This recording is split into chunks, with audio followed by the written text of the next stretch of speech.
Avertissement. Cette émission a pour but de porter l'auditoire à réflexion. C'est pourquoi la direction de la station souhaite vous rappeler que chaque affirmation mérite réflexion. Il ne faut rien prendre comme vérité simplement parce que c'est dit, car tout ceci demeure des théories ou la perception de chacun. Nous vous recommandons de garder un esprit critique et sceptique sur ce que vous entendez ici comme ailleurs. Bonne écoute, bonne réflexion. Bienvenue dans la zone.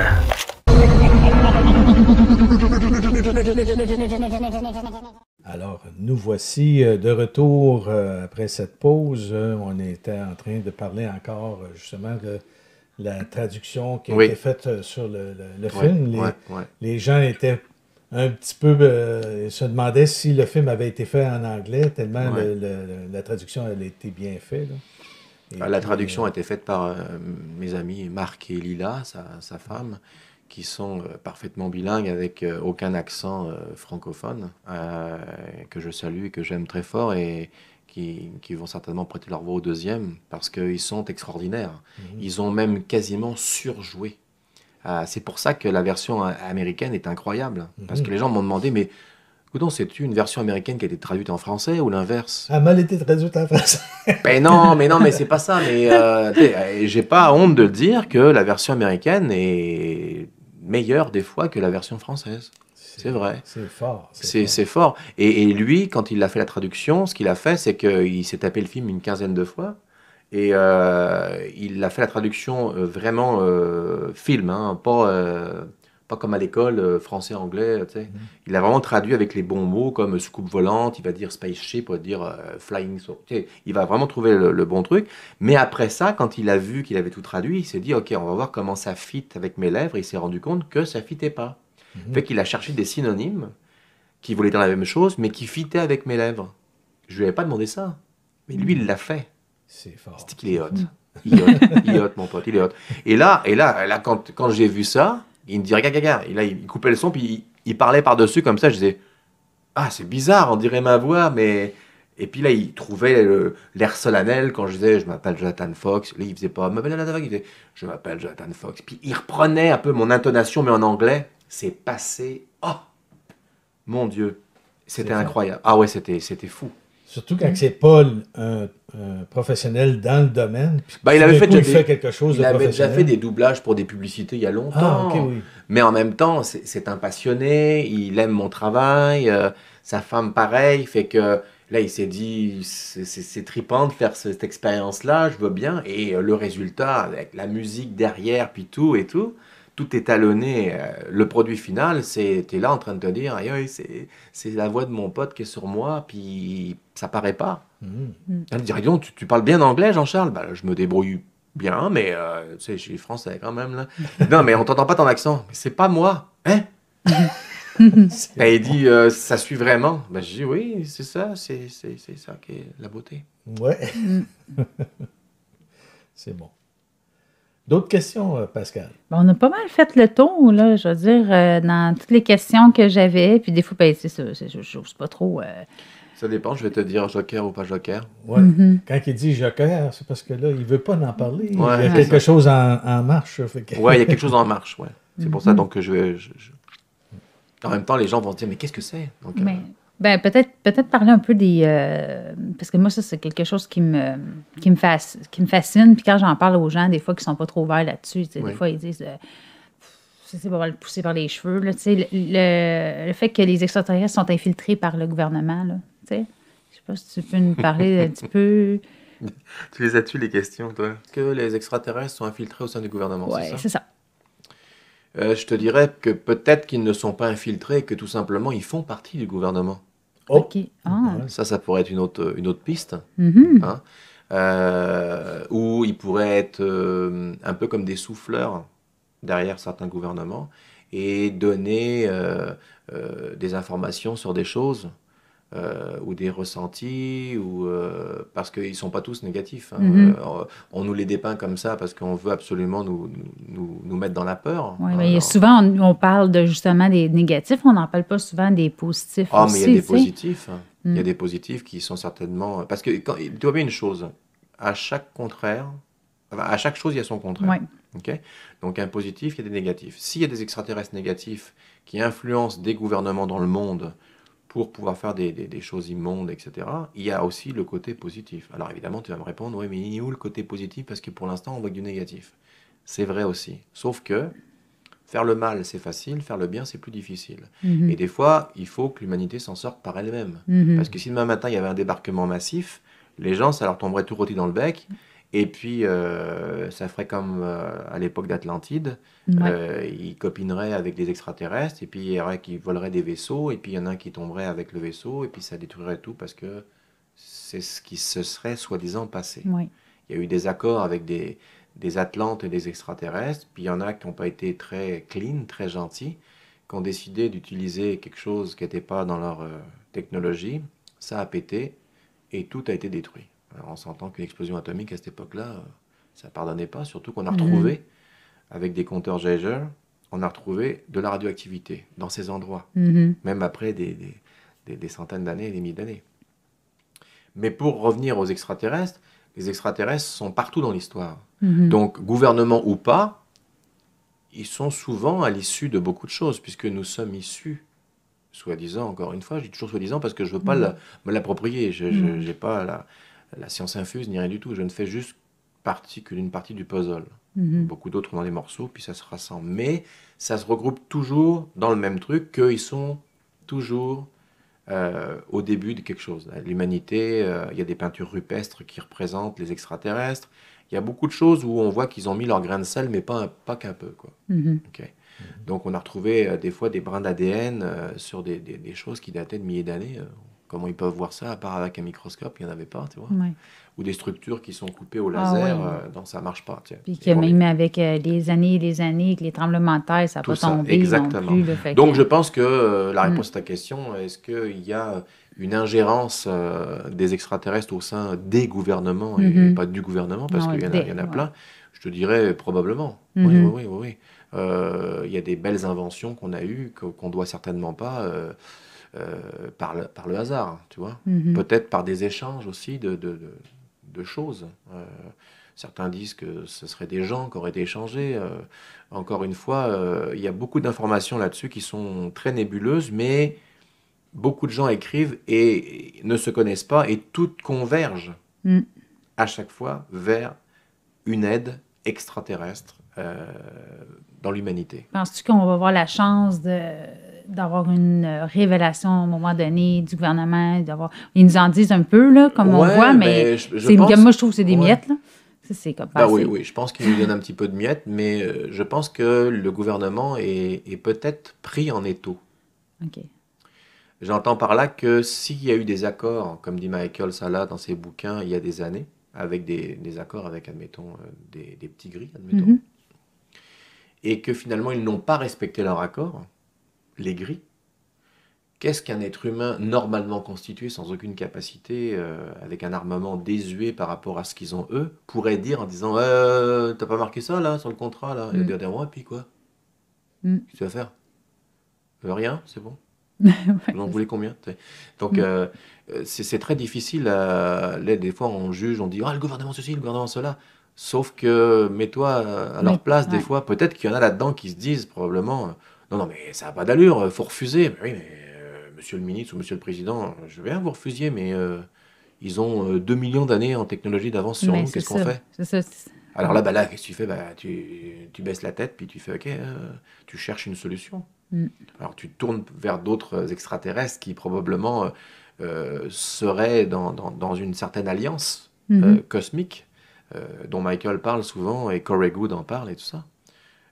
Et David en parle aussi beaucoup, comme quoi on aurait un conglomérat interplanétaire, comme une sorte des Nations Unies spatiales, stellaires, qui réunirait des humains et des extraterrestres, et qui travailleraient de concert, comme dans Star Trek. En fait, les émissions séries télé ne sont pas des choses fictives, ce sont des choses à message.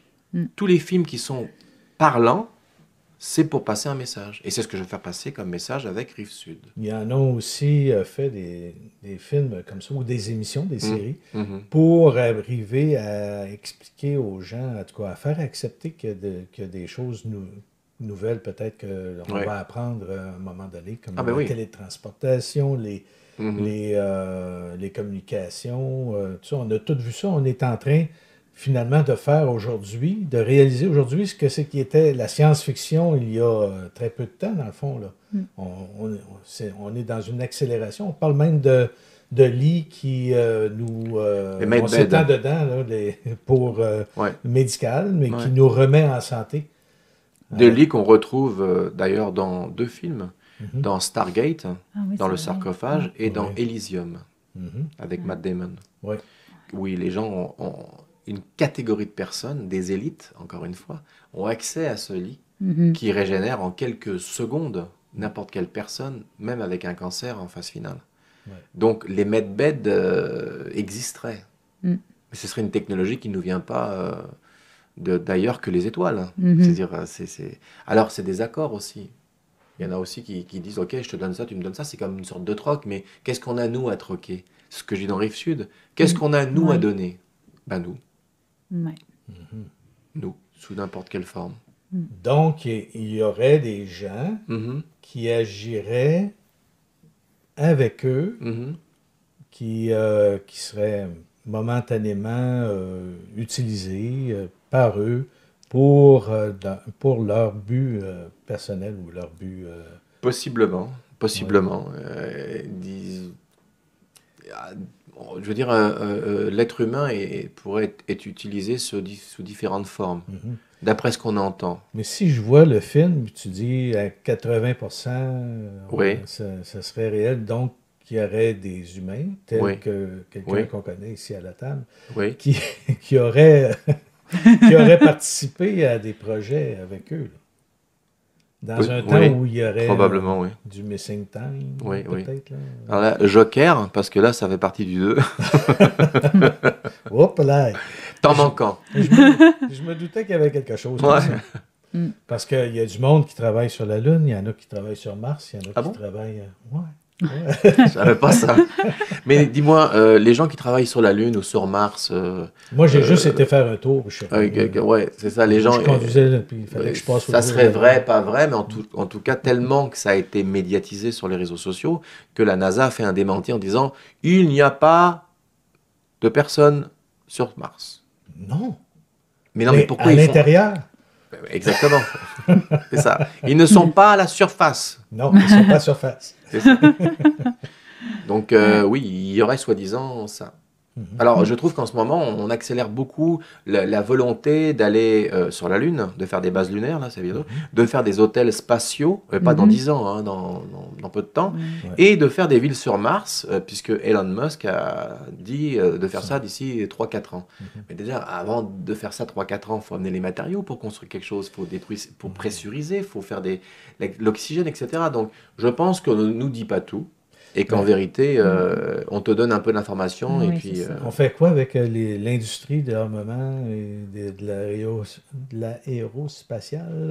Quand on regarde, par exemple, le directeur, je pense que c'était de Lockheed Martin, qui disait qu'il y avait la technologie de retourner E.T. à la maison. Alors, on fait quoi là? S'il a dit ça il y a déjà quelques temps de ça, quelques années de ça, mais imagine aujourd'hui, qu'est-ce qu'on fait? Il n'y a pas que lui, il y a le président Reagan aussi, qui avait fait son petit livre de bord dans lequel il dit que ce sont ses pensées, hein, il a écrit donc ces choses importantes. C'est le président quand même. Hein. Il avait marqué dedans qu'il avait dîné avec des scientifiques et des astrophysiciens et des gens en rapport avec la NASA, qu'il était très heureux d'apprendre qu'on pouvait mettre 300 personnes en orbite. On est en 1985 hein, quand il dit ça. On est capable d'en mettre 6 ou 7 à maximum. Fait que là, est-ce qu'il n'était pas en train de révéler un programme spatial Là, on a parlé de programme spatial avec Corey Goode, etc., sur la Space Force. Tout le monde riait. Et puis, l'année dernière, Donald Trump a annoncé qu'il y avait la Space Force. Il la créait. Il disait qu'il la créait, mais dans le fond, elle était déjà créée. Probablement qu'elle existait déjà. C'est comme s'ils nous amenaient à ça, mais tranquillement. C'est ça. Oui, petit à petit, l'oiseau fait son nid. Et là, maintenant, c'est devenu que la France aussi fait sa Space Force. Et ça va être la branche de l'armée de l'air qui va être étendue. Et le logo de la Space Force américaine ressemblait très étrangement à celui de Star Trek. Il y avait un triangle comme ça, avec marqué Space Force. Tout le monde a bien rigolé. Alors les designers ont fait quasiment le même logo. C'est quand même particulier. Sachant que les gens disaient, vous savez, Star Trek, c'est vraiment quelque chose qui est très possible. Message subliminal. Exactement. Puis, il y aurait aussi, il y a eu l'anglais, genre Asperger, qui avait craqué les ordinateurs de la NASA, puis qui avait découvert que, justement, il y avait des... Gary McKinnon. Et oui, qui avait sur qui j'ai fait un documentaire avec Marc Saint-Germain qui s'appelle le Programme spatial clandestin, sur lequel, justement, il est allé chercher des informations qui n'étaient pas prévues au début sur... Lui, il n'allait pas pour ça. Non, il est tombé sur des cargos avec des livraisons. Au début, il pensait que c'était des navires, des sous-marins et tout ça, parce qu'il y avait marqué le mot marchandises, navires, et ça. Et là, il s'est rendu compte que ce n'était pas des navires flottants, mais des navires volants. Ouais. Et là, c'était... Et il avait toute la liste des officiers, etc. C'était dans les officiers, il y avait des noms bizarres qui étaient des noms extraterrestres. Exactement. Fait qu'il y avait des humains et des extraterrestres qui étaient justement dans l'espace. Et puis là, on parle de quelqu'un, mais c'était pas vrai, ça. C'était pas...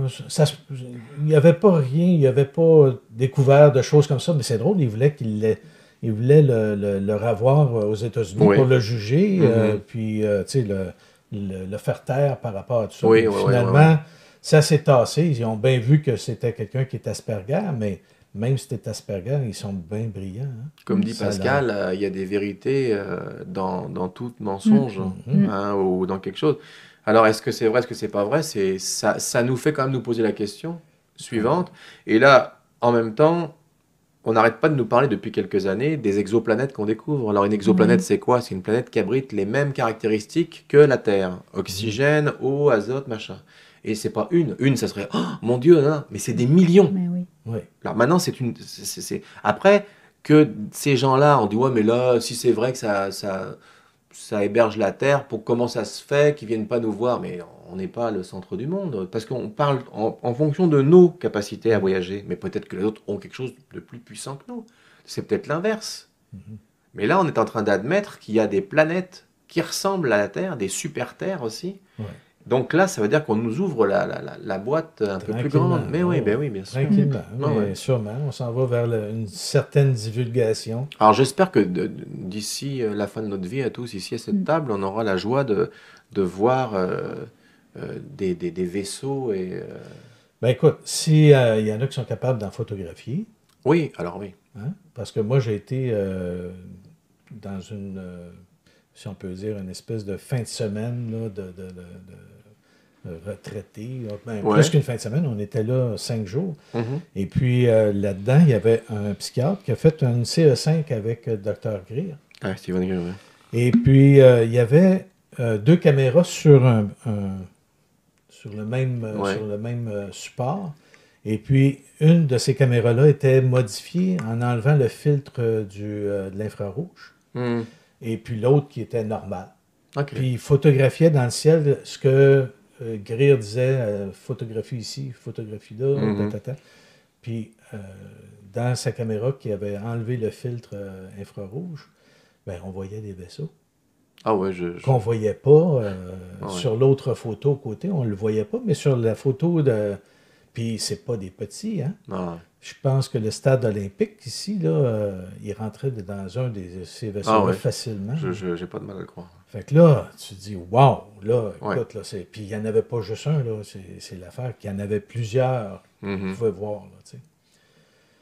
Fait que j'ai aimé ma semaine parce qu'on était toute une gang, là, un petit peu, il y en a qui auraient dit, ils sont weird, pas mal, là, non, mais là, tu constates qu'il y a quelque chose que tu ne vois pas à l'œil nu. Puis quand tu regardes dans l'objectif de la caméra, tu vois des trucs qu'il n'y a pas. Oui. C'est ça. C'est parce que la caméra voit quelque chose que tu ne vois pas. Alors là, si tu vois des points lumineux qui se promènent, des objets volants énormes, puis là tu regardes à côté, tu dis mais je vois rien. Là tu regardes dans l'œil, puis tu vois tout en vert, puis tu vois les points blancs qui se promènent. Tu dis c'est quoi ça? Mais là, tu t'imagines, ça c'est quelque chose qui est à la portée de tout le monde, ou presque. Là, tu sais. Imagine ce que l'armée ou d'autres scientifiques ont entre les mains, là, comme... c'est ça. Nous, on est des citoyens avec les moyens qu'on a. Donc, on va acheter une caméra pour faire un zoom, mais eux, ils ont des télescopes de fou. Tu vas au Odawa, ils ont des télescopes qui peuvent voir dans le cratère de la Lune et qui voient Mars plus gros que la Lune. Donc, ils peuvent voir ce qui se passe. Mais Mars, c'est loin. Hein? Ben, moi, j'ai vu quelqu'un une fois qui avait un gros télescope et je peux te dire que c'était gros comme un 5 cents, Mars. Et c'était un particulier. Ouais. Elle était grosse comme ça, on la voyait, rouge, grosse comme ça. Donc ça, c'était un particulier. Donc ça, c'était un télescope gros comme ça. On imagine les télescopes en orbite. Ils verront de la taille de la Lune. Ben oui.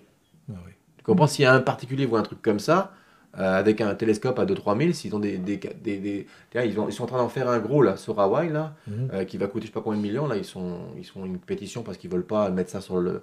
Mais il paraît que tu verrais Vénus. Mais j'ai vu des photos passer il n'y a pas longtemps où on voit Vénus, on voit tout ça. Tu as vu la taille? Donc, si tu restes comme ça à observer toute la journée la Lune, par exemple, tu vas te rendre compte qu'il y a des choses qui passent devant. Oui. Il y a des choses qui passent devant dans nos satellites, mais il y a aussi des satellites qu'on voit alentour de la Lune. Et plus que ça. Il y a un type ici à Montréal qui, lui, c'est son dada d'arriver puis de filmer constamment la Lune avec un bon télescope, un 14 pouces, je crois, là, et un appareil photo qui lui prend en très haute résolution, puis il est capable de grossir ça, puis là on voit des choses, là. On voit des objets triangulaires, on voit des points lumineux, puis on voit aussi une espèce de nuage très près du sol, tu vois l'OVNI passer sous le nuage, puis ressortir du nuage. On parle de la Lune, puis on parle de quelqu'un qui a un télescope. Là, c'est un amateur. Là, tu sais. Alors, imagine-toi les professionnels. Oui. J'ai toujours rêvé d'aller au Mont Mégantic, mais c'était tout le temps fermé pour voir, mais en même temps... Ah, mais l'été, ils sont ouverts. Mais est-ce qu'ils vont te montrer ce que tu veux? Tu sais, je voudrais être dans la constellation du Dragon. Ouais, là, pour voir. Là, c'est sûr que des demandes spéciales, je ne suis pas sûr qu'ils peuvent y répondre, mais on peut voir travailler un astronome. Là, Mais avec toutes les applications qu'on a maintenant sur les cellulaires, on est capable de cartographier. Tu branches ça, là, ton télescope s'oriente tout seul. Oh oui. C'est ça qui est le fun. Ouais. Pour un ancien amateur comme moi, là, je te dis que c'est quelque chose de bien.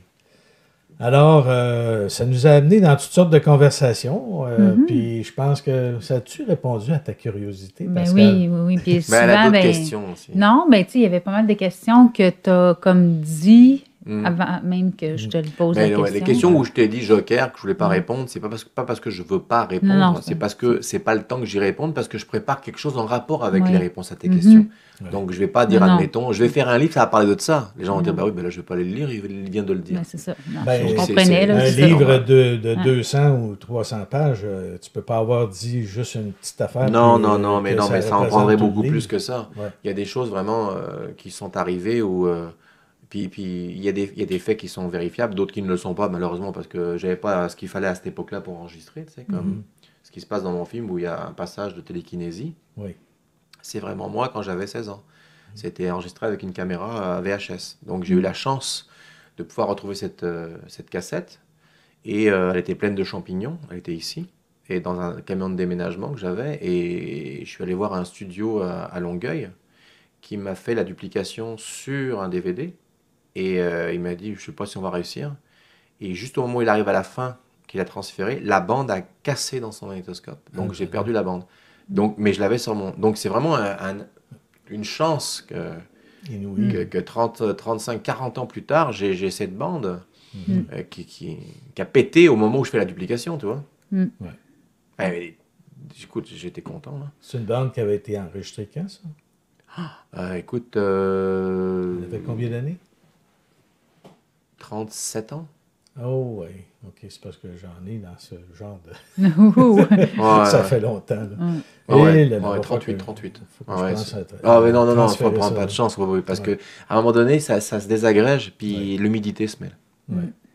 Alors, on arrive à la fin de l'émission. J'espère que, mes chers auditeurs, que vous avez aimé ça. Et puis, bonjour, là, on se voit là, justement...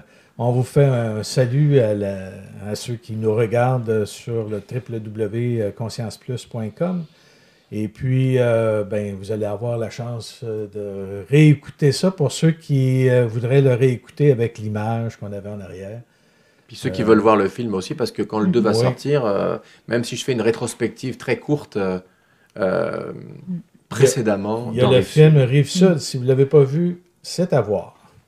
Alors, on doit vous laisser tout le monde. Merci beaucoup. Merci à vous deux de m'avoir reçu, c'est gentil. Merci à toi aussi, Pascal, pour les questions qui étaient déjà... Merci, Denis. C'est bon. Au revoir tout le monde. Bye bye.